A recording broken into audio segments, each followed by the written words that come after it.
Hey folks, welcome to Bobcat Turf Talk, Team FYN Sports, and Circuit World of East LJ present Gilmer Bobcats Turf Talk. We always want to thank Shane's Rib Shack and Pepsi for providing the meal and drink for our players and the coach. And every week, Coach Wingard comes over and joins us, and we talk Bobcat football. Before we get started, hey, I tell you what, it is fall weather. It may be pretty close to getting the sweatshirts out. It's looking like it's fall weather out there, getting a little dark early. We have tonight with us the Bobcats head coach Casey Wingard, the defensive line coach Poteet is with us. We have senior on the couch, senior number 42, Austin Damon is with us in this first segment. Senior number 75, right guard Tyson Elliott. We have two more Bobcats that will join us the second half of the show. Number 32, defensive linebacker Mac Towery, and number 36, defensive linebacker Cade Evans will be in on the second half of the show. The Bobcats coming off a loss to Pickens County, opening up the region, but we're talking 4A Region 6. Let me tell you where everybody stacks up there after week one.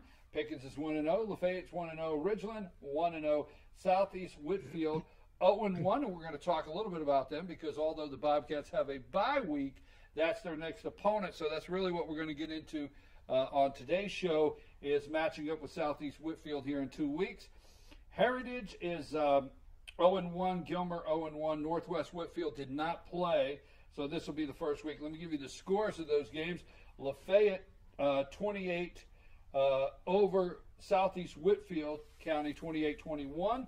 Ridgeland over Heritage 53-28, and we're going to start there. Now, what I understand is that Lafayette Southwest Whitfield High School game was last minute down to the end of that game. So it sounds like that was a real challenge, and we can't discount Southeast Whitfield in the next 2 weeks. Coach, you don't play till October 5th against Southwest Whitfield. Now, let me ask you a question here. You're up to week 5. I have been told, watching some film, talking to some people, that there's been some solid improvement in the offense. Right. Okay, I know it's not showing up on the scoreboard. Right. Talk about where the offense is coming into their own, and there has been improvement there on that side of the ball. With our offense, every day we rep it. We still have to have every kid, every player on the same page, doing the right technique, and looking at the right defense, whether it's odd or even front. Because defense, they're allowed to change. They're allowed to blitz. They're allowed to put them in different spots. So for us, I think our offense has gotten a lot better, recognizing, getting their eyes up, looking for blitzes, looking for shifts in the defensive line, and coming together as a whole, looking pretty good, kind of getting some consistency with each other. Well, I want to put things into perspective, actually, when you start talking about teams, and I'm probably going to get in trouble for this, but then that wouldn't be me if I don't go out there. No, I got to go out there. I got to take a chance. But I understand Pickens is a rival. I understand that, and I've been around through the years, and I've seen the other side of the coin on Friday night. But reality is, Pickens has a team that possibly can run the table. I mean, in this region, a lot of weapons. They have a lot of weapons on offense and a lot of weapons on defense. So you may have, and again, probably going to get in trouble here from the South for bringing this up, but I mean, they are looking at some tough games ahead with Ridgeland and Heritage, but they may be the power team in the region, and you may have seen the toughest game in this region last Friday night. Yeah, I mean they have many weapons, but he's, and I know Parker, and they're going to take one game at a time, one practice at a time, and I know they're not talking like that down there, and it's kind of they're just going to keep it one game at a time. Yeah, I'm going to get in trouble for that. You are. Yeah. Yeah, that's good. But that's okay. That's good. It's good to be in trouble. All right. So let's talk about this. Let me ask you, Austin, as far as tough game last Friday night.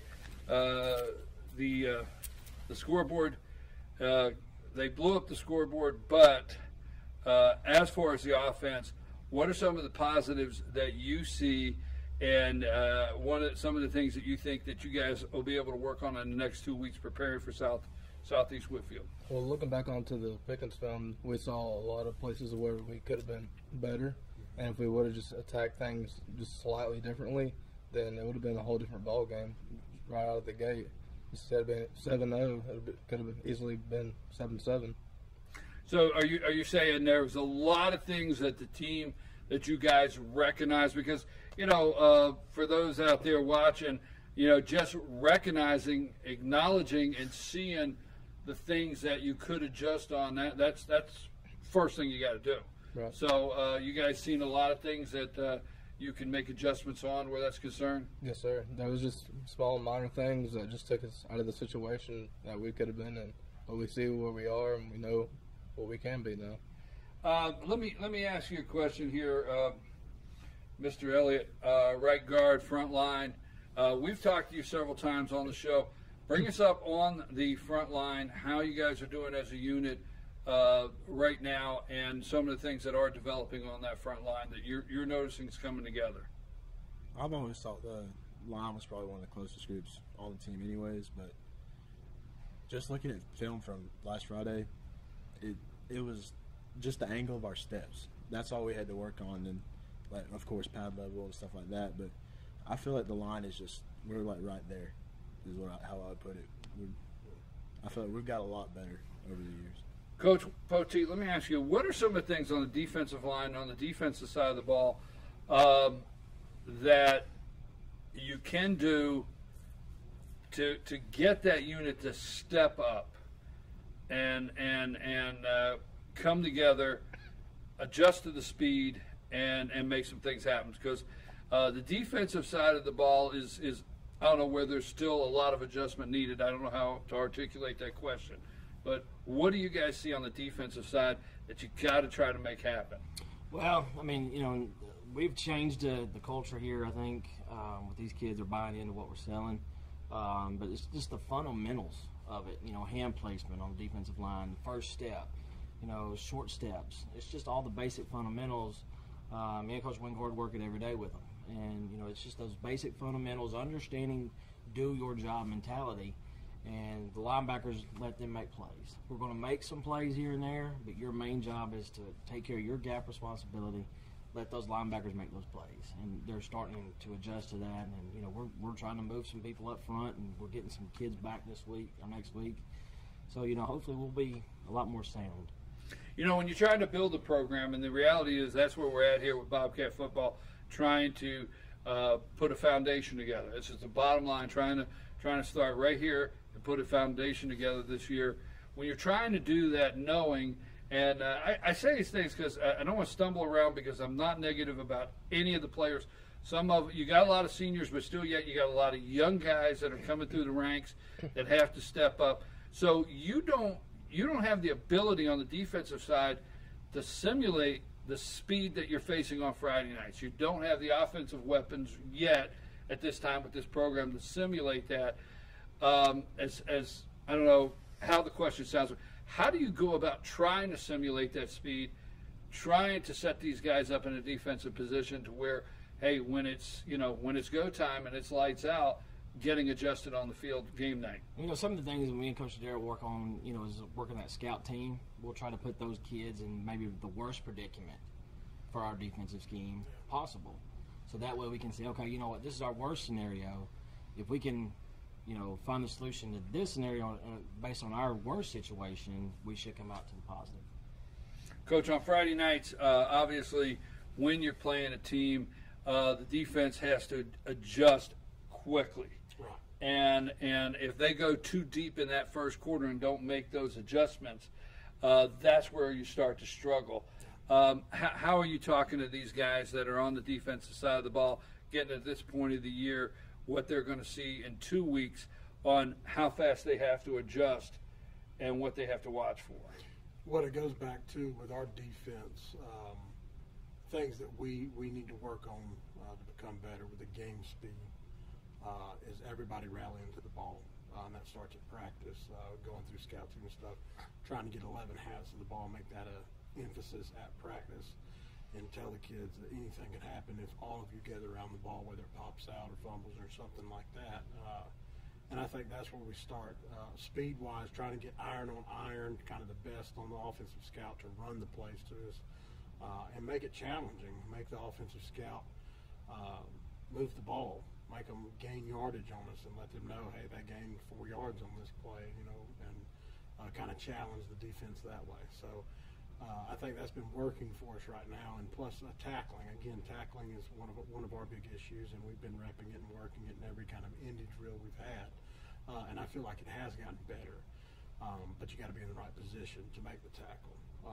So it's kind of give and take here and there. You know, sometimes we're in the right position, miss the tackle. Sometimes we're not even anywhere near the position we're supposed to be at.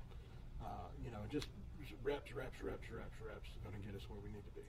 Austin, let me ask both of you guys a couple questions before we take our first break.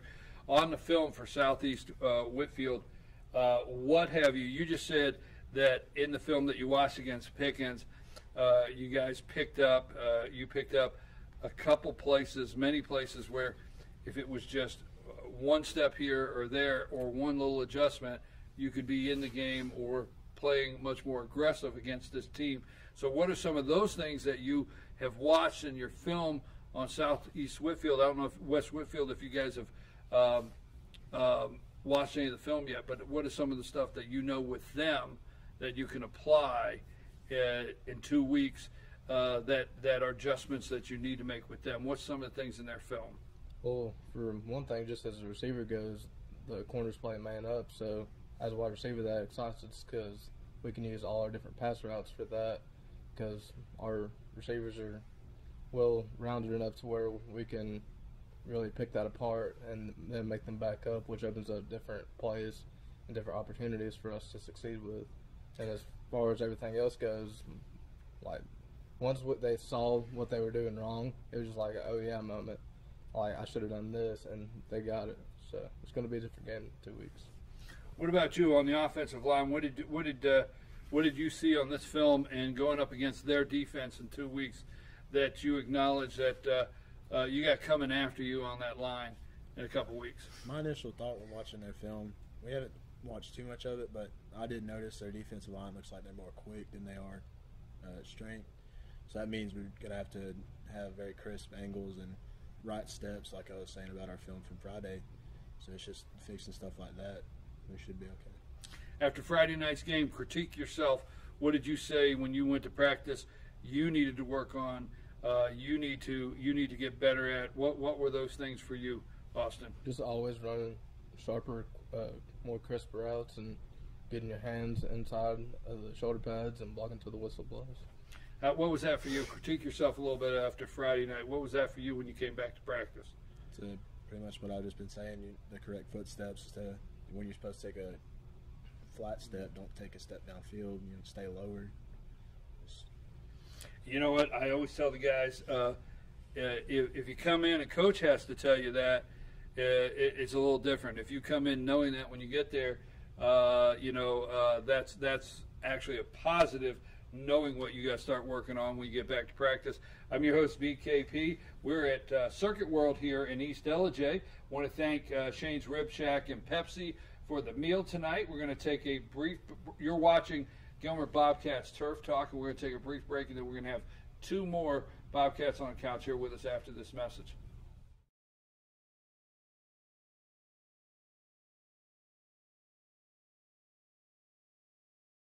Circuit World, with multiple locations to serve you in Murphy and Franklin, North Carolina, Blairsville, Blue Ridge, and Ellijay, Georgia. Locally owned and operated since 1985. Appliances, electronics, and furniture. Name brand products like LG, Samsung, Dell, Whirlpool, Ashley, Catnapper, and more. No credit check, only 10% down on furniture, and only $10 down on any new lease purchase. Mention FYN10 for your special deal today at Circuit World.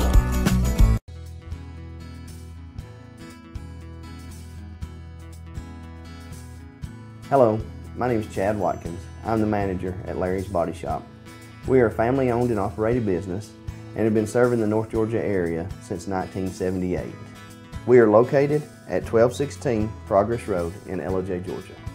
Our shop specializes in collision repair, and we work with all major insurance companies. Larry's Body Shop is ICAR Gold, the highest role of training recognized by the collision repair industry. It is estimated that only 10% of collision shops meet these standards. Our shop consists of state-of-the-art equipment such as laser measurement system, down-drive spray booth, spot and MIG welding equipment. All of our paints are mixed on site so that we can guarantee your paint to match every time. I know that having an accident can be a stressful event. We take pride in making sure our customers are satisfied with the repair of their vehicles. Our waiting area is clean and comfortable with free Wi-Fi and refreshing beverages. So if you're in an accident, stop by and see us at Larry's Body Shop.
Hey, we're back. I'm your host, BKP, and this is Gilmer Bobcat Turf Talk.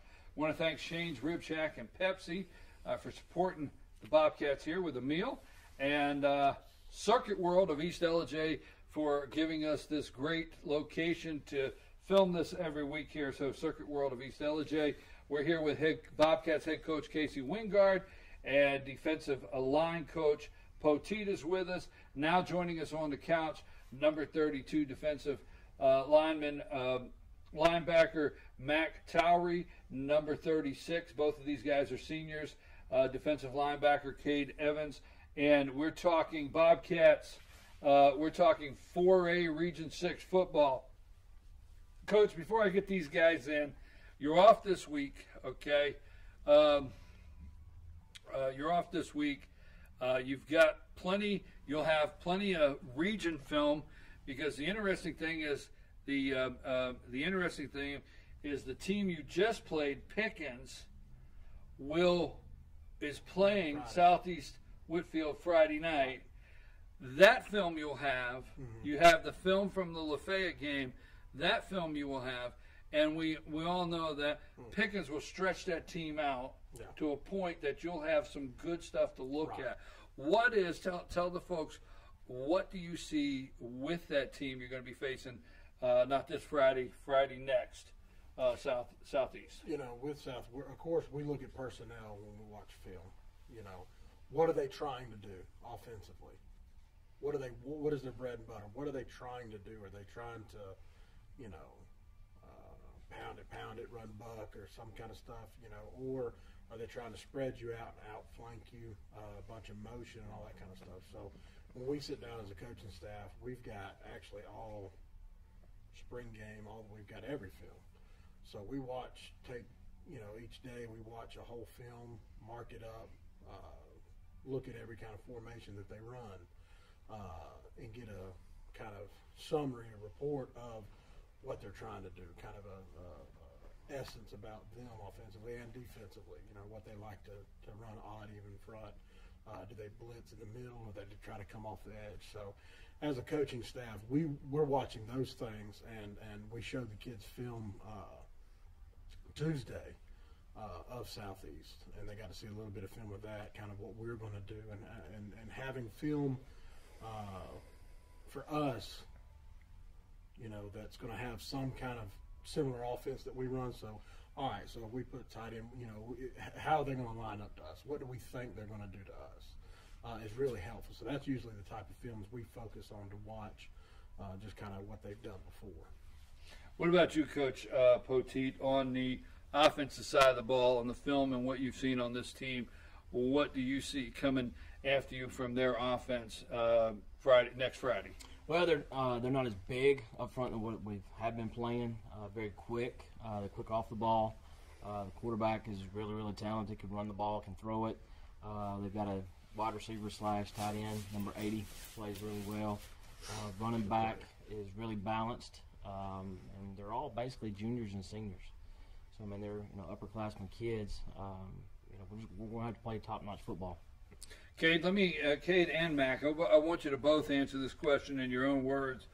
The defensive side of the ball, you're going into. You got this week to work on it. You'll be going into Game 6 of the season against Southeast.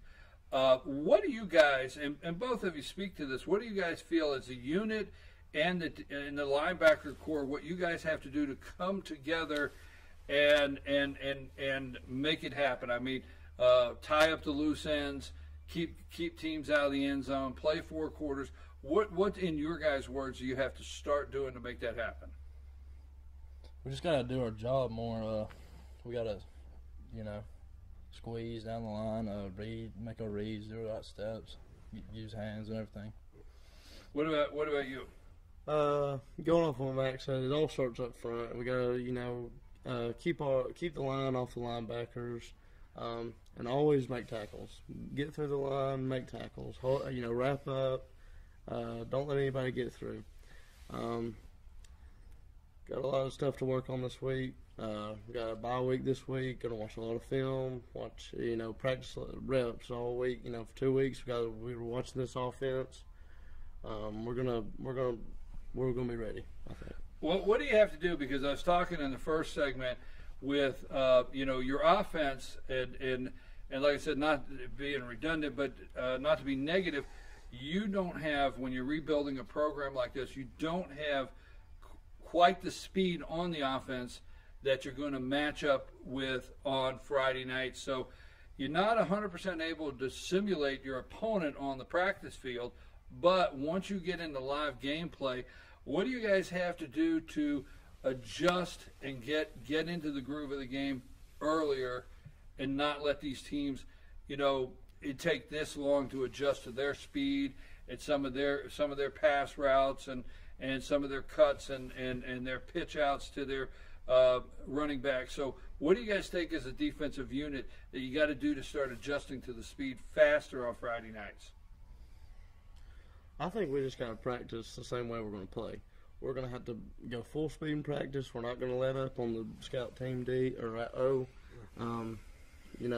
Just because it's our own players doesn't mean we're going to go soft on them. We're going to go as hard as we are in practice as we are in the game. Yeah, we just got to keep wrapping up, and we got to get our minds right every game. Coach, is that what you see? You have these guys on defensive line.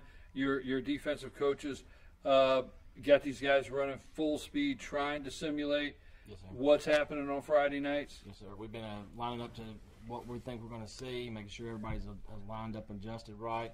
We're going full-fledged to the whistle, and like Coach Wingard said, we're trying to get all 11 men to the ball, and we're going to start picking up the pace as we go this week. Tomorrow will be a little bit quicker pace, for us to go. But these two are some of our best defensive linemen we've got, and I think we're going to be ready to play on Friday. And also with these two right here, both of them, both of these kids right now have been through the program, been here. They started out they've played linebacker, and now we moved to the defensive line just to get that speed, to get that push flat, to get that motor. And both of these kids right now have a great motor, and you can see it on Friday night where they're, once or twice they might get stoved up and rolled up on, but we're working with their hands, their feet, just punching, shucking off, and being able to push flat or wrap up on the tackle. And they've done a great job of what we've asked them to do, because Mac was at linebacker, and now we moved him to defensive line, and Cage started at linebacker, and we moved him to defensive line as well, just because of their motor and their want to get to the ball. Well, I apologize, guys, because I did write you down as D-line, and I introduced you as linebacker, so I apologize for that. Let me ask you this, Coach, because give me 2 or 3 things in the film room that you're actually now I'm a little older, so I don't know how you do it now, but remember when you used to stop the reel and run the reel back a little bit? Yeah, right. Okay, you can make the sound. Okay, so I got in my mind the reel's running. So when you guys got the reel running, First thing you do. Right. What's the first thing you do? You get the reel, put the reel on there. But you and I have talked, and in this team here, you had to get back to fundamentals.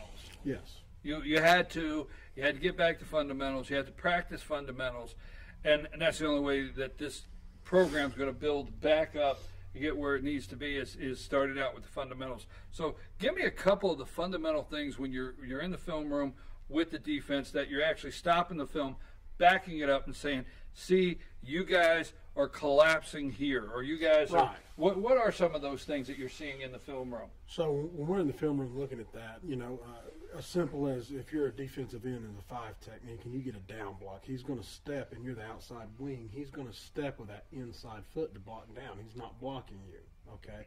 If he's not blocking you, then that means 2 things. The ball is going away from you, or somebody's coming to kick you out, or unless they motion a receiver to crack a D-line, which usually people don't do. But if he blocks down, either the ball's going away, or it's all a progression. So I always talk to them about 1, 2, and 3. First progression is I get my hands on, I step, punch via the neck, extend, get that separation, because if the offensive line gets in here, they're locked down.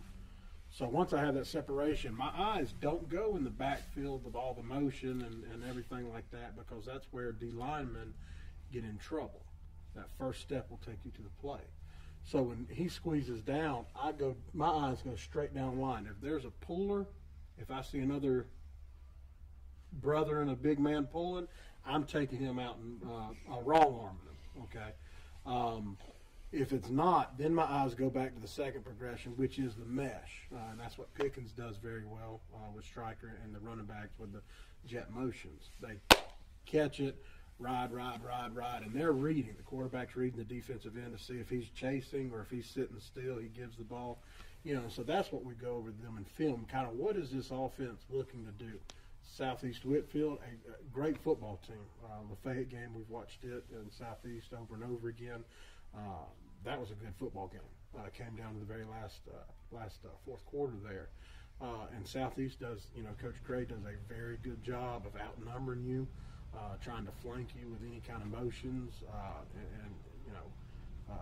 We've got to get them prepared for that to be able to adjust to that. So in the film room, in a team film room where that's what we're talking, the fundamentals. Mm-hmm. You take Southeast Whitfield and you put it up there and you're running it, and you stop and say, you see this play here? According to how, and I'm not picking these 2 guys out, right. But according to how you guys are playing, you have been collapsing here. Right. If you look at that play, he's gone. Yeah. And those are the kind of things you've been going back and stepping through. Mm-hmm. Coach, I appreciate you being on with us. Thank you very much. Let me finish up with these 2 guys here. Critique yourself like we always do. Let's start over here with you. When you left Friday, when you came back to practice, what are the adjustments? What are the things you say I have to work on? Just got to keep working on steps, reading the guards' feet. always wrapping up, making tackles, just trying to shuck off blocks, just a lot of stuff to work on for everybody. Everybody just needs to work on, they're doing their job and being in the right place. What's that for you? I just need to work on not getting down whenever I do something wrong. Just keep playing, and pretty much what Kate said. Yeah. It's over. That's right. That's what I always told my boys. It's over. Next play mentality. It's over. Let's move on, guys. I want to tell you how much I appreciate and enjoy all of you when you come to the show. Your positive attitude. So, and I wish you well working on all these things this week and getting ready for Southeast Whitfield. In 2 weeks. We will not be back next week because we don't do a show on the off week. So it'll be 2 weeks that we'll be back with Turf Talk. Let me tell you where everybody is going to be this coming Friday night in the region. So if you're wanting to follow the region, you have Lafayette will be at Heritage Friday night. Ridgeland will be at Northwest Whitfield Friday night. And Pickens will be overtaking on Southeast Whitfield Friday night. That's Region 4A, Region 6 football. I'm your host, BKP, and you're watching Bobcat Turf Talk. Now, don't forget, on Monday mornings at 10 a.m., every Monday morning at 10 a.m. is Instant Replay with Dave Gardner on FYNTV.com. So now, if you haven't gone and hit like on Team FYN Sports Facebook page, Instagram, and follow us on Twitter, at Team F1 Sports. You need to do that now. Invite your friends. We ask you to. And on Monday at 10 a.m., Dave Garner, Instant Replay, FYNTV.com. Hey, thank you, Circuit World of East LJ. Thank you, Shane's Rib Shack. Thank you, Pepsi. And don't forget, Team FYN Sports, always highlighting and promoting young athletes in a positive way. We'll see you in a couple weeks right back here at Circuit World.